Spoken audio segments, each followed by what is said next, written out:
the question that I would love to start with, this totally, when we were having lunch today, blew my mind, right? Okay. So you're talking about your channel and how much time you put into it, how much energy you put into it. It's your life.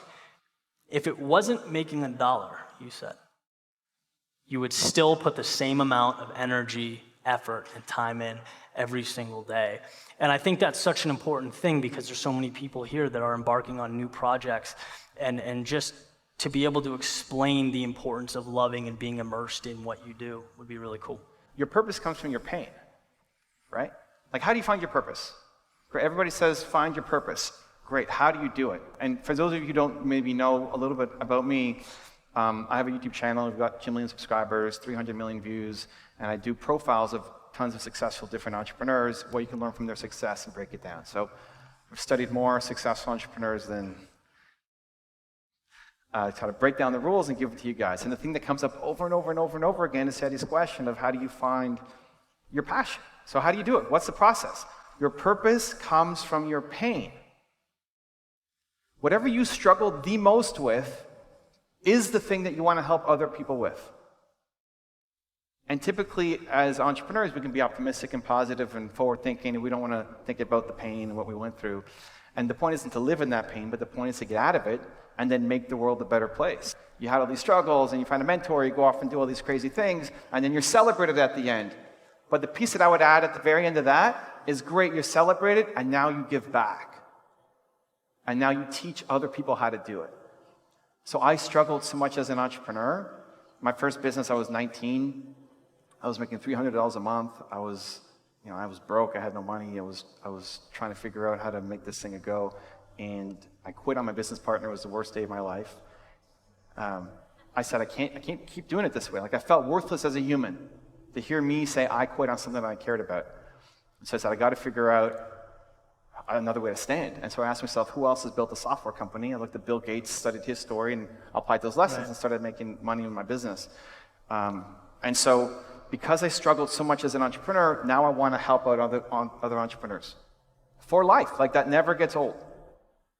So whatever you struggled the most with is who you will want to help for the rest of your life. And then how did you get out of the hole? Is something that isn't just unique to you, it's teachable. You can help other people through the same path that you took. So I struggled as an entrepreneur. The thing that saved me was modeling Bill Gates' success. How did he build Microsoft to 0 to 1? I don't care how he makes an extra million now, right? 0 to 1, that's what I wanted to do. Studied that, applied it to myself, started getting success, and for the past 20 years, that's all I've been doing is teaching other people how to model success. My purpose comes from my pain, and then the how of how I got out of it is something that now I can teach other people. And it's the greatest gift. And so I was telling Eddie over lunch that I would keep doing it for me. I need my channel for myself. It's fulfilling. And if it never made $1, then I would have to find another way to support myself, but I would keep doing this. And that becomes the acid test. If you're ever showing up on Monday, you're like, oh, you got to leave. And too often, and if that's a job, you can relate to it probably, like, oh my gosh, you got to go on Monday. And I'm not saying you have to quit right away, because you have to still pay the bills and rent and internet and all that stuff. It's important. But if that's ever your business, where you show up on Monday, you're not pumped to go do the thing that you're supposed to do, then you have to switch. And too many entrepreneurs, for those who've been in the game for a while, you end up buying yourself a job.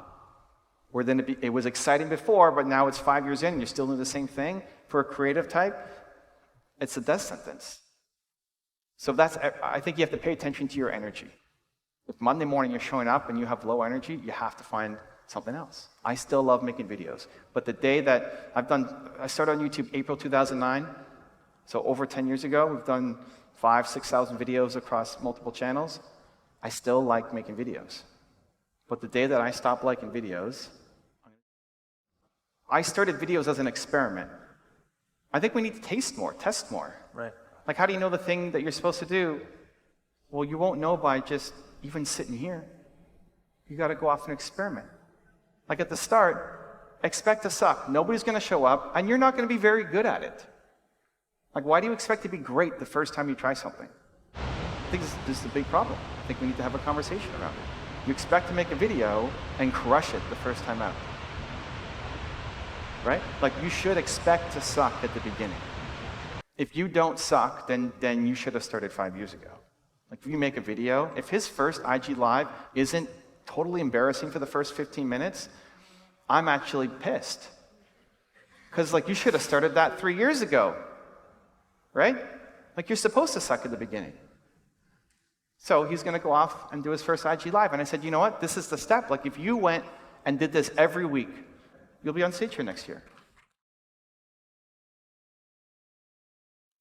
But that's how it happens. That's how it happens for people who are ambitious to create something and are taking in all the knowledge, but without momentum, you stay where you are. And you don't know what the first step is. Maybe that is not the path, right? Maybe it's better, I suggested he have somebody drive next to him.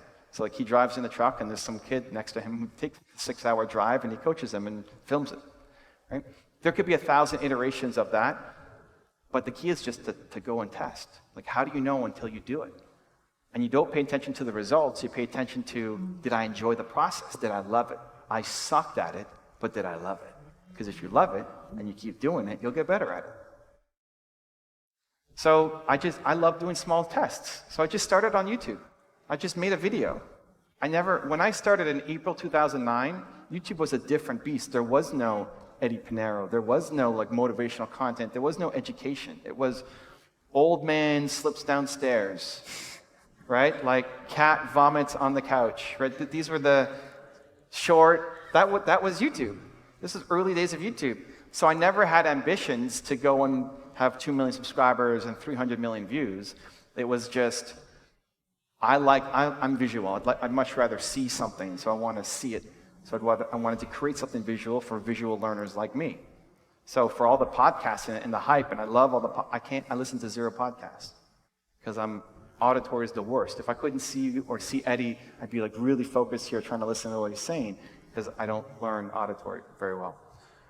And then people are asking me questions, so I made a video response, and I thought, a video, I'll send it to that one person, and maybe they'll like it, and maybe it inspires another 100 people who might be watching it. Right. That was it. That was the start. Like, just try. If you got any, listen to all these amazing speakers here today. You've written a whole bunch of ideas down in your notebook. The worst thing you can do is go home and just have an ideas notebook.